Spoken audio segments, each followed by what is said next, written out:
श्रीदुर्गा सहस्रनामस्तोत्रं विनियोगः। अस्य श्रीदुर्गा सहस्रनामस्तोत्रमहामन्त्रस्य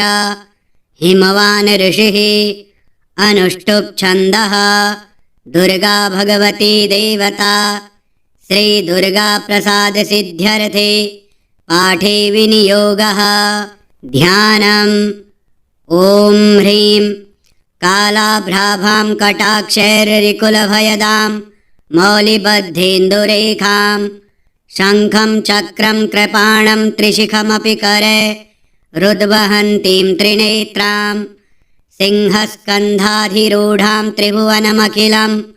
तेजसा पूरयन्तीं ध्यायेद्दुर्गां जयाख्यां त्रिदशपरिवृतां सेवितां सिद्धिकामेः। ॐ श्री दुर्गायै नमः। ध्यानं समर्पयामि। ॐ शिवाथो रमा शक्ति रनन्ता निष्कलामला शान्ता माहेश्वरी नित्या शाश्वता परमा क्षमा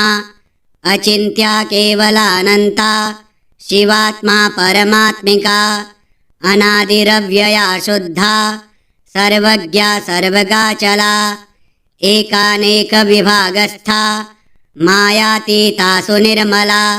महामाहेश्वरी सत्या महादेवी निरञ्जना काष्ठा सर्वान्तरस्थापि चिच्छक्तिश्चात्रिलालिता सर्वा सर्वात्मिका विश्वा ज्योतिरूपाक्षरामृता शान्ता प्रतिष्ठा सर्वेशा निवृत्तिरमृतप्रदा व्योममूर्तिर्व्योमसंस्था व्योमधाराच्युतातुला अनादिनिधनामोघा कारणात्मकलाकुला ऋतुप्रथमजानाभिरमृतात्मसमाश्रया प्राणेश्वरप्रिया नम्या महामहिषघातिनी प्राणेश्वरी प्राणरूपा प्रधानपुरुषेश्वरी सर्वशक्तिकलाकामा महिषेष्टविनाशिनी सर्वकार्यनियन्त्री च सर्वभूतेश्वरेश्वरी अङ्गदादिधरा चैव तथा मुकुटधारिणी सनातनी महानन्दा आकाशयोनिस्तथोच्यते प्रकाशस्वरूपा च महायोगेश्वरेश्वरी महामाया सदुष्पारा मूलप्रकृतिरीशिका संसारयोनिः सकला सर्वशक्तिसमुद्भवा संसारपारा दुर्वारा दुर्निरीक्षा दुरासदा प्राणशक्तिश्च सेव्या च योगिनी परमाकला महाविभूतिर्दुर्दर्शा मूलप्रकृतिसम्भवा अनाद्यनन्तविभवा परार्था पुरुषारणिः सर्वस्थित्यन्तकृच्चैव सुदुर्वाच्या दुरत्यया शब्दगम्या शब्दमाया शब्दाख्यानन्दविग्रहा प्रधानपुरुषातीता प्रधानपुरुषात्मिका पुराणी चिन्मया पुंसा मिष्टदा पुष्टिरूपिणी पूतान्तरस्था कूटस्था महापुरुषसंज्ञिता जन्ममृत्युजरातीता सर्वशक्तिस्वरूपिणी वाञ्छाप्रदानवच्छिन्ना प्रधानानुप्रवेशिनी क्षेत्रज्ञा चिन्त्यशक्तिस्तु प्रोच्यते व्यक्तलक्षणा मलापवर्जितानादि मायात्रितयतत्विका प्रीतिश्च प्रकृतिश्चैव गुहावासा तथोच्यते महामाया नगोत्पन्ना तासी च ध्रुवा तथा व्यक्ता व्यक्तात्मिका कृष्णा रक्ता शुक्ला ह्यकारणा प्रोच्यते कार्यजननी नित्यप्रसवधर्मिणी सर्गप्रलयमुक्ता च सृष्टिस्थित्यन्तधर्मिणी ब्रह्मगर्भा चतुर्विंशा स्वरूपा पद्मवासिनी अच्युतहलादिका विद्युद् ब्रह्मयोनिर्महालया महालक्ष्मी समुद्भावा भावितात्मा महेश्वरी महाविमानमध्यस्था महानिद्रासकौतुका सर्वार्थधारिणी सूक्ष्मा ह्यविद्धा परमार्थदा अनन्तरूपानन्तार्था तथा पुरुषमोहिनी अनेकानेकहस्ता च कालत्रयविवर्जिता ब्रह्मजन्माहरप्रीता मतिर्ब्रह्म शिवात्मिका ब्रह्मेश विष्णुसम्पूज्या ब्रह्माख्या ब्रह्मसंज्ञिता व्यक्ता प्रथमजा ब्राह्मी महारात्रिः प्रकीर्तिता ज्ञानस्वरूपा वैराग्य रूपा ह्यैश्वर्यरूपिणी धर्मात्मिका ब्रह्ममूर्तिः प्रतिश्रुतपुमर्थिका अपां योनिः स्वयंभूता मानसी तत्त्वसम्भवा ईश्वरस्य प्रिया प्रोक्ता शङ्करार्धशरीरिणी भवानी चैव रुद्राणी महालक्ष्मीस्तथाम्बिका महेश्वरसमुत्पन्ना भुक्तिमुक्तिप्रदायिनी सर्वेश्वरी सर्ववन्द्या नित्यमुक्ता सुमानसा महेन्द्रोपेन्द्रनमिता शाङ्करीशानुवर्तिनी ईश्वरार्धासनगता माहेश्वरपतिव्रता संसारशोषिणी चैव पार्वती हिमवत्सुता परमानन्ददात्री च गुणाग्र्या योगदा तथा ज्ञानमूर्तिश्च सावित्री लक्ष्मीः श्रीः कमला तथा अनन्तगुणगम्भीरा ह्युरो नीलमणिप्रभा सरोजनिलया गङ्गा योगिध्येया सुरार्दिनी सरस्वती सर्वविद्या जगज्येष्ठा सुमङ्गला वाग्देवी वरदा वर्या कीर्तिः सर्वार्थसाधिका वागीश्वरी ब्रह्मविद्या महाविद्या सुशोभना ग्राह्यविद्या वेदविद्या धर्मविद्यात्मभाविता स्वाहा विश्वम्भरा सिद्धिः साध्या मेधा धृतिः कृतिः सुनीतिः संस्कृतिश्चैव कीर्तिता नरवाहिनी पूजा विभाविनी सौम्या भोग्यभाग्भोगदायिनी शोभावती शाङ्करी च लोलामाला विभूषिता परमेष्ठिप्रिया चैव त्रिलोकी सुन्दरी मता नन्दा सन्ध्या कामधात्री महादेवी सुसात्विका महामहिषदर्पघ्नी पद्ममालाघहारिणी विचित्रमुकुटारामा कामदाता प्रकीर्तिता पीताम्बरधरा दिव्य विभूषणविभूषिता दिव्याख्या सोमवदना जगत्संसृष्टिवर्जिता निर्यन्त्रा यन्त्रवाहस्था नन्दिनी रुद्रकालिका आदित्यवर्णा कौमारी मयूरवरवाहिनी पद्मासनगता गौरी महाकाली सुरार्चिता अदितिर्नियता रौद्री पद्मगर्भा विवाहना विरूपाक्षा केशिवाः गुहापुरनिवासिनी महाफला नवद्यांगी कामरूपा सरिद्वरा भास्वद्रूपा मुक्तिदात्री प्रणतक्लेशभञ्जना कौशिकी गोमिनी रात्रिस्त्रिदशारि विनाशिनी बहुरूपा सुरूपा च विरूपा रूपवर्जिता भक्तार्तिशमना भव्या भवभावविनाशिनी सर्वज्ञानपरीताङ्गी सर्वासुरविमर्दिका पिक्ष्वनी सामगीता भवाङ्कनिलया प्रिया दीक्षा विद्याधरी दीप्ता महेन्द्राहितपातिनी सर्वदेवमया दक्षा समुद्रान्तरवासिनी अकलङ्का निराधारा नित्यसिद्धा निरामया कामधेनु बृहद्गर्भा धीमती मौननाशिनी निःसङ्कल्पा निरातङ्का विनया विनयप्रदा ज्वालामाला सहस्राढ्या देवदेवी मनोमया सुभगा सुविशुद्धा च वसुदेवसमुद्भवा महेन्द्रोपेन्द्रभगिनी भक्तिगम्या परावरा ज्ञानगेया परातीता वेदान्तविषया मतिः दक्षिणादाहिका दह्या सर्वभूतहृदिस्थिता योगमाया विभागज्ञा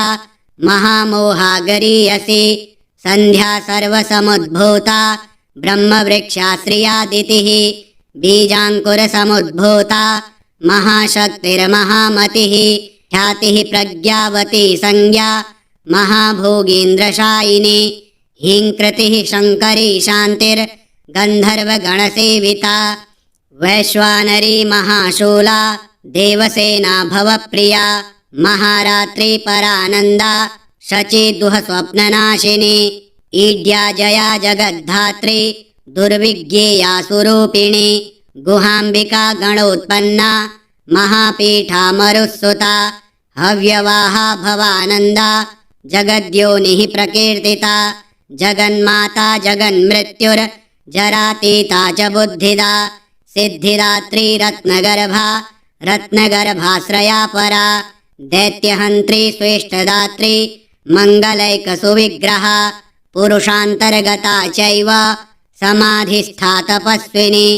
दिवि स्थिता त्रिनेत्रा च सर्वेन्द्रियमनाधृतिः सर्वभूतहृदिस्था च तथा संसारतारिणी वेद्या ब्रह्मविवेद्या च महालीला प्रकीर्तिता ब्राह्मणी बृहती ब्राह्मी ब्रह्मभूताघहारिणी हिरण्मयी महादात्री संसारपरिवर्तिका सुमालिनी सुरूपा च भास्विनी धारिणी तथा उन्मूलिनी सर्वसभा सर्वप्रत्ययसाक्षिणी सुसौम्या चन्द्रवदना ताण्डवासक्तमानसा सत्त्वशुद्धीकरी शुद्धा मलत्रयविनाशिनी जगत्त्रयी जगन्मूर्तिस्त्रिमूर्तिरमृताश्रया विमानस्था विशोका च शोकनाशिन्यनाहता हेमकुण्डलिनी काली पद्मवासा सनातनी सदा कीर्तिः सर्वभूत क्षया देवी सतां प्रिया ब्रह्ममूर्तिकला चैव कृत्तिका कञ्जमालिनी व्योमकेशा क्रियाशक्ति ऋच्छाशक्तिः परागतिः शोभिका खण्डिका भेद्या भेदाभेदविवर्जिता अभिन्ना भिन्नसंस्थाना वशिनी वंशधारिणी गुह्यशक्तिर्गुह्यतत्त्वा सर्वदा सर्वतोमुखी भगिनी च निराधारा निराहारा प्रकीर्तिता निरङ्कुशपदोद्भूता चक्रहस्ता विशोधिका स्त्रग्विणी पद्मसंभिद कारिणी परिकीर्तिता परावरविधानज्ञा महापुरुषपूर्वजा परावरज्ञा विद्या च विजुज्जिह्वाजिताश्रया विद्यामयी सहस्राक्षी सहस्रवदनात्मजा सहस्ररश्मिः सत्त्वस्था महेश्वरपदाश्रया ज्वालिनी सन्मया व्याप्ता चिन्मया पद्मभेदिका महाश्रया महामन्त्रा महादेवमनोरमा व्योमलक्ष्मीः सिंहरथा चेकितानामितप्रभा विश्वेश्वरी भगवती सकलाकालहारिणी सर्ववेद्या सर्वभद्रा गुह्या दूढा गुहारणी प्रलया योगधात्री च गंगा विश्वेश्वरी तथा कामदा कनका कान्ता कंजगर्भप्रभा तथा पुण्यदा कालकेशा च भोक्त्री पुष्करिणी तथा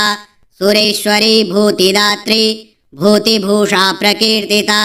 पंचब्रह्मसमुत्पन्ना समर्थार्थविग्रहा वर्णोदया भानुमूर्तिर्वाग्विज्ञेया मनोजवा मनोहरा महोरस्का तामसी वेदरूपिणी वेदशक्तिर्वेदमाता वेदविद्या प्रकाशिनी योगेश्वरेश्वरी माया महाशक्तिर्महामयी विश्वान्तःस्था वियन्मूर्तिर्भार्गवी सुरसुन्दरी सुरभिर्नन्दिनी विद्या नन्दगोपतनूद्भवा भारती परमानन्दा परावरविभेदिका सर्वप्रहरणोपेता काम्या कामेश्वरेश्वरी अनन्तानन्दविभवा हृल्लेखा कनकप्रभा कूष्माण्डा धनरत्नाढ्या सुगन्धा गन्धदायिनी त्रिविक्रमपदोद्भूता चतुरास्या शिवोदया सुदुर्लभा धनाध्यक्षा धन्या पिङ्गललोचना शान्ता प्रभास्वरूपा च पङ्कजायतलोचना इराक्षी हृदयान्तःस्था शिवा माता च सत्क्रिया गिरिजा च सुगूढा च नित्यपुष्टा निरन्तरा दुर्गा कात्यायनी चण्डी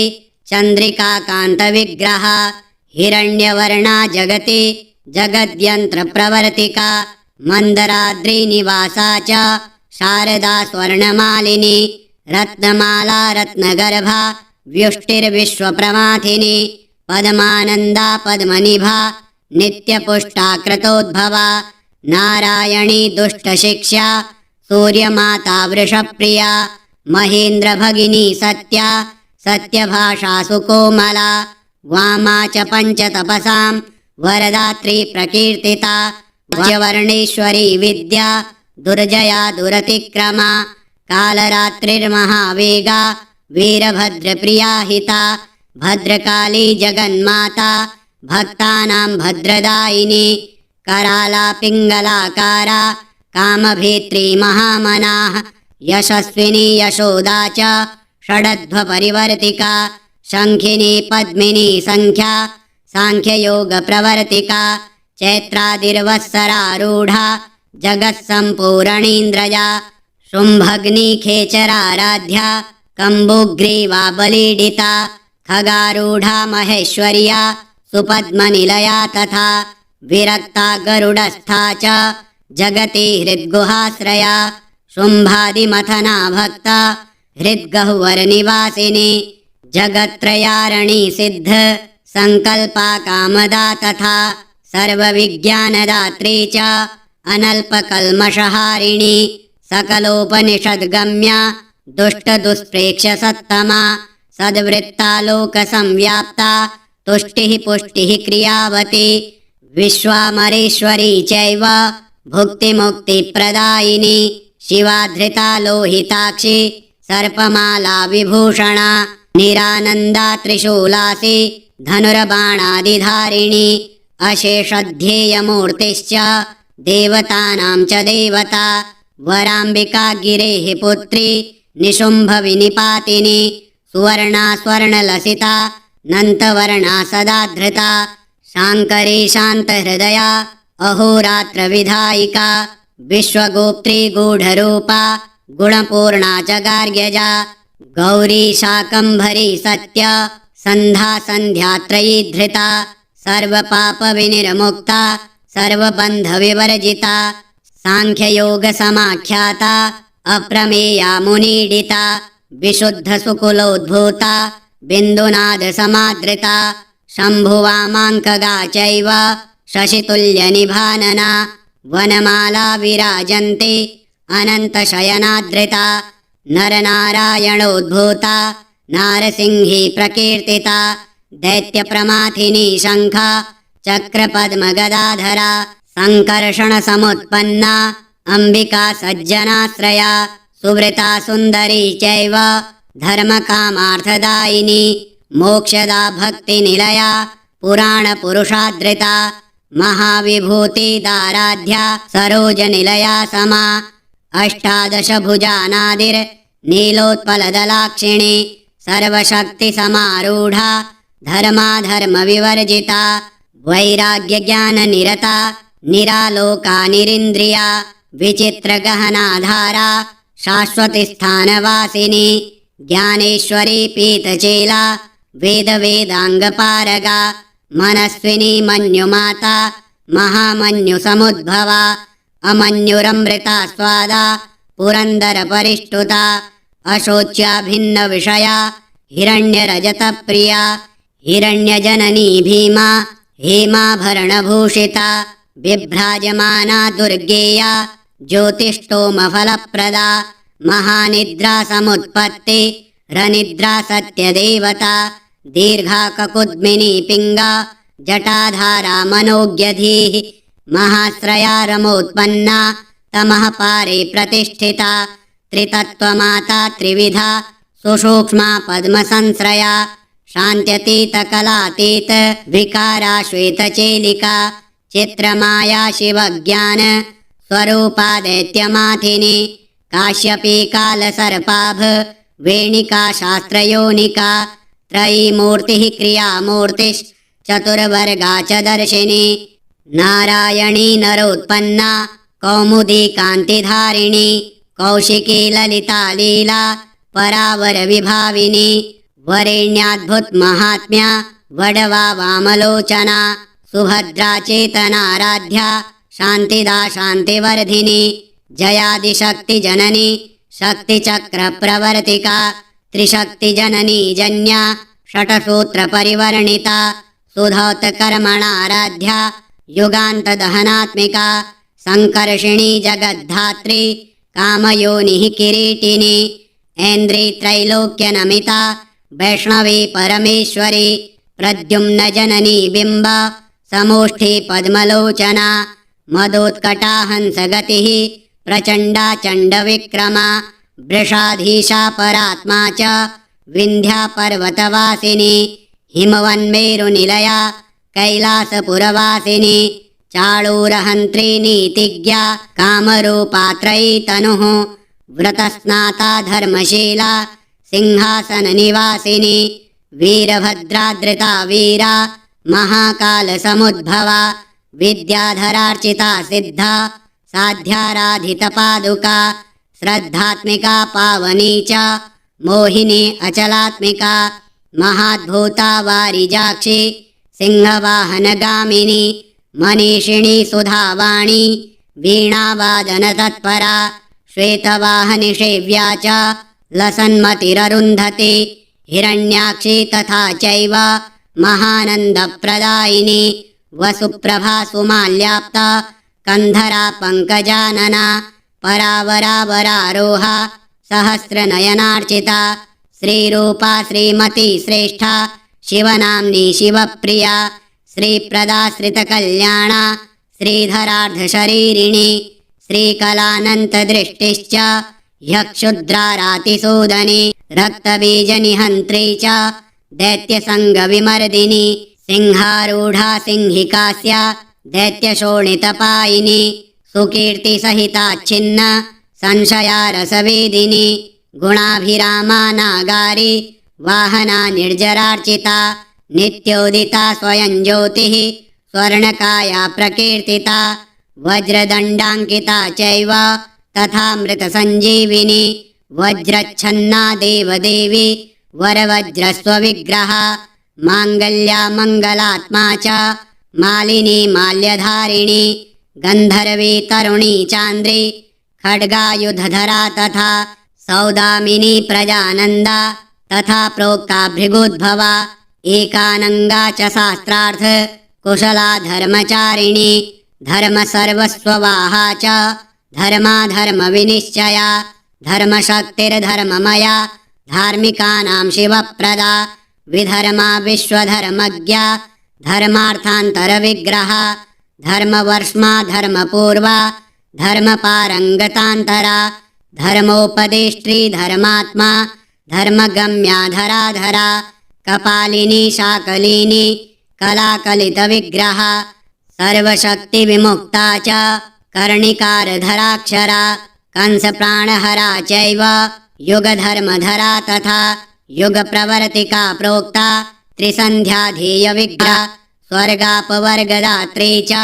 तथा प्रत्यक्षदेवता आदित्या दिव्यगन्धा च दिवाकरनिभप्रभा पद्मासनगता प्रोक्ता खड्गबाणशरासना शिष्टा विशिष्टा शिष्टेष्टा